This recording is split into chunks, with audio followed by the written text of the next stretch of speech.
Soni, Nokia, Samsung, Campa Cola, Coca Cola ये तमाम ऐसे ब्रांड्स हैं जिनका नाम तो आपने सुना होगा, लेकिन इनके पीछे की कुछ मजेदार कहानियां हैं जो शायद आपको अभी तक नहीं पता होंगी, और वही कहानियां हम आपको इस वीडियो में सुनाने जा रहे हैं। नोकिया या सैमसंग का नाम सुनते ही आपके दिमाग में मोबाइल फोन आ जाता है। सोनी का नाम आते ही टीवी या फिर कोई इलेक्ट्रॉनिक गैजेट, और टोयोटा का नाम सामने आते ही दिमाग में आ जाती है कार। मगर दुनिया के इन टॉप ब्रांड्स के जन्म की कहानी आज के इन प्रोडक्ट से कहीं ज्यादा रोचक है। क्या आप जानते हैं कि नोकिया का पहला प्रोडक्ट असल में एक पेपर था? सैमसंग की शुरुआत एक लोकल किराना सब्जी दुकान के तौर पर हुई थी। सोनी का योगदान सिर्फ इलेक्ट्रॉनिक गैजेट्स की दुनिया में ही नहीं बल्कि अंग्रेजी भाषा में भी है। दरअसल सोनी का पहला लोकप्रिय प्रोडक्ट एक पॉकेट रेडियो था। इसके प्रचार में कंपनी ने पहली बार पॉकेटेबल यानी जेब में आ जाने वाला शब्द इजाद किया था।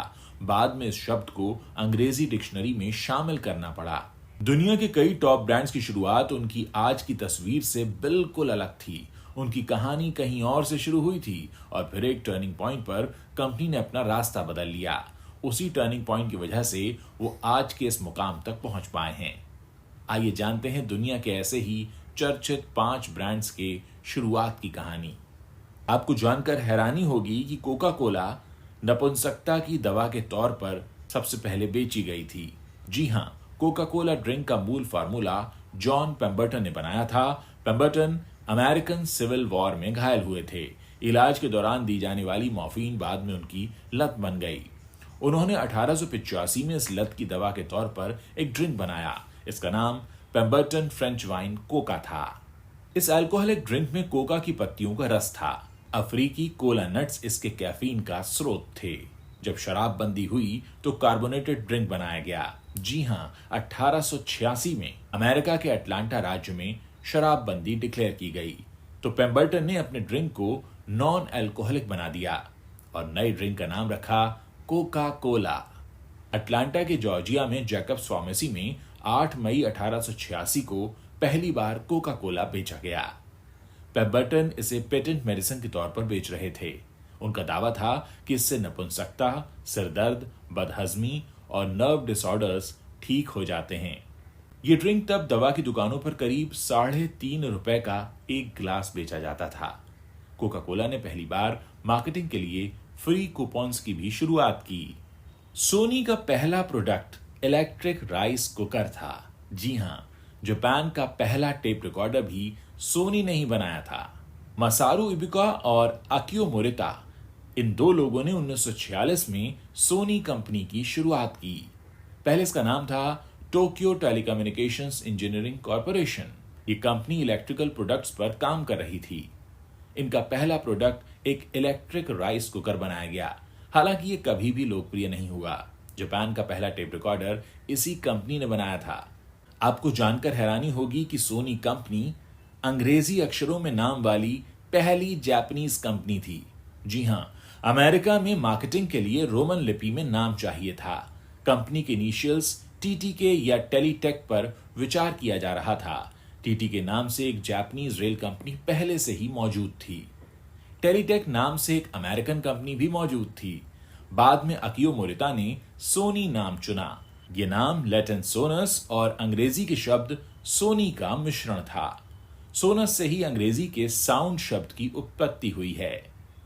1950 के दशक में जापान में सोनी बॉय शब्द काफी प्रचलित था। इसका भावार्थ था अच्छा प्रेजेंटेबल युवा, यानी एक ऐसा यंगस्टर जो प्रेजेंटेबल हो और दिखने में काफी अच्छा हो। बाद में 1958 में इस कंपनी ने आधिकारिक रूप से अपना नाम सोनी रख लिया।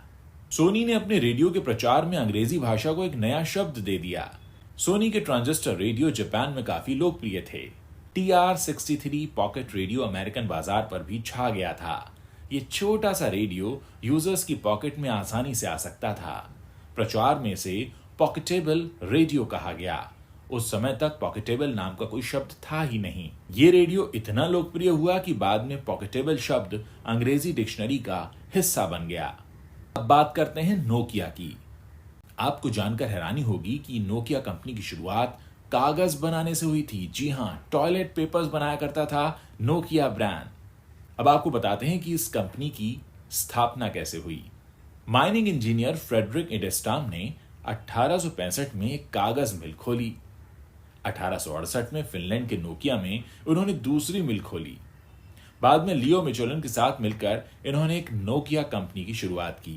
कंपनी उस समय तक कई तरह के कागज बनाती थी और बेचती थी। इसमें टॉयलेट पेपर भी शामिल था। बाद में इस कंपनी ने बिजली से रबर तक सब कुछ बनाना शुरू कर दिया। इडेस्टाम रिटायर हुए तो कंपनी ने कई नए कारोबार शुरू कर दिए। 1902 में इलेक्ट्रिसिटी जनरेशन का काम भी शुरू कर दिया। 1922 में नोकिया ने बिजली, रबर और तार बनाने का काम शुरू किया।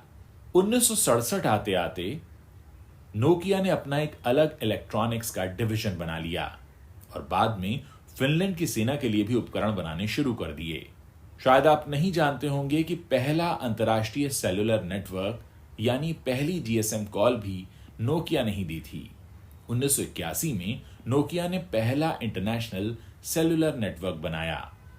1982 में कार फोन मोबिरा सीनेटर लॉन्च किया गया। हालांकि तब कंपनी मोबाइल फोन नहीं बनाना चाहती थी और उन्हें लगता था कि यह जेम्स बॉन्ड की फिल्मों के गैजेट्स जैसा है। 1991 में नोकिया के नेटवर्क और उपकरण पर दुनिया की पहली जीएसएम कॉल की गई। 1992 में नोकिया ने पहला मोबाइल नोकिया 1011 लॉन्च किया। कोल्ड वॉर में नोकिया ने एक डबल एजेंट की तरह काम किया। 1960 के दशक में नोकिया का कारोबार सोवियत संघ में फैल चुका था। कंपनी ने तकनीक के मामले में सोवियत संघ से कई समझौते किए। कंपनी अमेरिका से भी कई सारे कंपोनेंट्स आयात किया करती थी। इन कंपोनेंट्स का इस्तेमाल सोवियत संघ के बाजारों में भी होता था। इन्हीं के जरिए ये कंपनी सोवियत संघ की सूचनाएं यूएस को देती थी। ये खुलासा यूएस के तत्कालीन उपरक्षा मंत्री रिचर्ड पेर्ले ने किया था।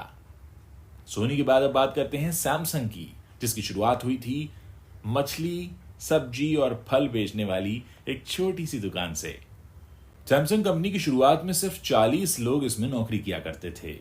सैमसंग कंपनी की स्थापना ली ब्यूंग चुल ने की थी। ली ने 1938 में कोरिया के देगू में सैमसंग ट्रेडिंग कंपनी खोली। तब कंपनी में सिर्फ 40 लोग नौकरी किया करते थे।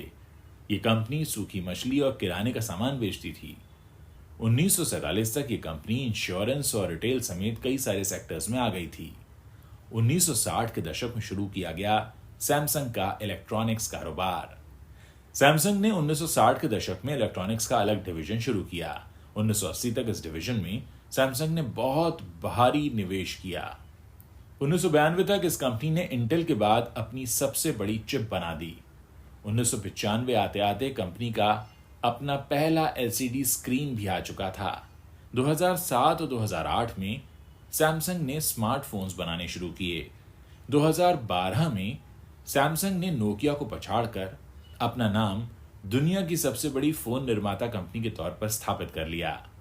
आपको जानकर हैरानी होगी कि दुबई के बुर्ज खलीफा का कंस्ट्रक्शन भी सैमसंग ने ही किया है। आज भी सैमसंग कई तरह के कारोबार से जुड़ा हुआ है। सैमसंग की कंस्ट्रक्शन विंग भी दुनिया में खासी चर्चित है। दुबई के बुर्ज खलीफा से पहले मलेशिया के पेट्रोनास टावर्स भी इसी कंपनी ने बनाए हैं। सैमसंग प्लेन भी बनाता था और सबसे बड़ा मोबाइल फोन प्लांट भी सैमसंग ने ही नोएडा में लगाया। 1980 से 1990 के दशक में सैमसंग प्लेन भी बनाने लगा था। असल में यह सैमसंग, देवू और हुंडई का जॉइंट वेंचर था और इस कंपनी का नाम कोरियन एयरस्पेस इंडस्ट्री यानी KAI था। बाद में कोरियाई सरकार की पहल पर यह कंपनी स्वतंत्र हो गई। सैमसंग ने दुनिया का सबसे बड़ा मोबाइल मैन्युफैक्चरिंग प्लांट भी बनाया है, जो कि नोएडा में है। 2018 में नोएडा में बने इस प्लांट में 70,000 लोग काम करते हैं। कोका कोला, सोनी और सैमसंग के बाद अब बात करते हैं टोयोटा की। टोयोटा की शुरुआत हुई थी एक ऑटोमेटिक लूम से। जी हां, इस कंपनी का सिद्धांत जिडोका कहलाता है, यानी दिक्कत आए तो मशीन खुद रुके।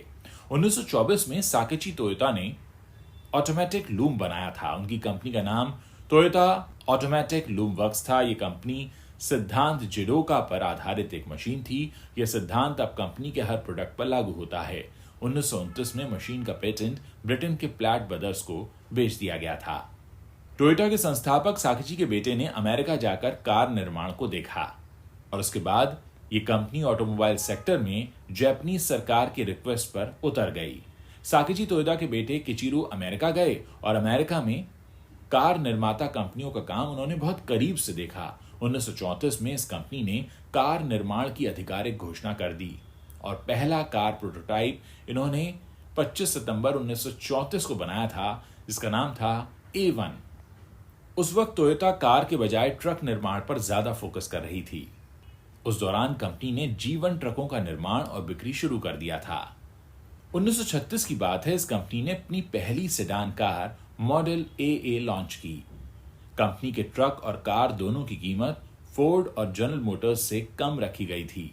जापान सरकार ने इसी समय बाहरी कंपनियों पर आयात का प्रतिबंध लगा दिया, क्योंकि जापान सरकार चाहती थी कि अपने ही देश में बनी कारों का इस्तेमाल किया जाए। टोयोटा कंपनी के संस्थापक साकिची तोयोदा के नाम की स्पेलिंग, जो आज ब्रांड है टोयोटा, उससे अलग होती है। मैं आपको बता दूं कि इस कंपनी का नाम तोयोदा क्यों नहीं रखा गया, क्योंकि इसका मतलब होता है उपजाऊ धान के खेत। इस कार कंपनी का नाम क्या रखा जाए, इसके लिए एक बड़ी प्रतियोगिता रखी गई। पहले तो लोगों ने जापानीज अक्षरों में लिखा तोयोदा पसंद किया। कंपनी के भावी प्रेसिडेंट ने इसमें थोड़ा सा बदलाव किया और इसे टोयोटा नाम की सलाह दी। जापानीज में लिखने में इसमें 8 ब्रश स्ट्रोक लगते थे, जो कि काफी लकी माना जाता था। टोयोटा का शाब्दिक अर्थ उपजाऊ धान के खेत होता है, लेकिन 1937 में इसमें थोड़ा सा बदलाव करते हुए टोयोटा ने अपना ऑफिशियल नाम टोयोटा डिक्लेयर कर दिया। यानी अब इसके अक्षरों में डी की जगह टी आ गया था।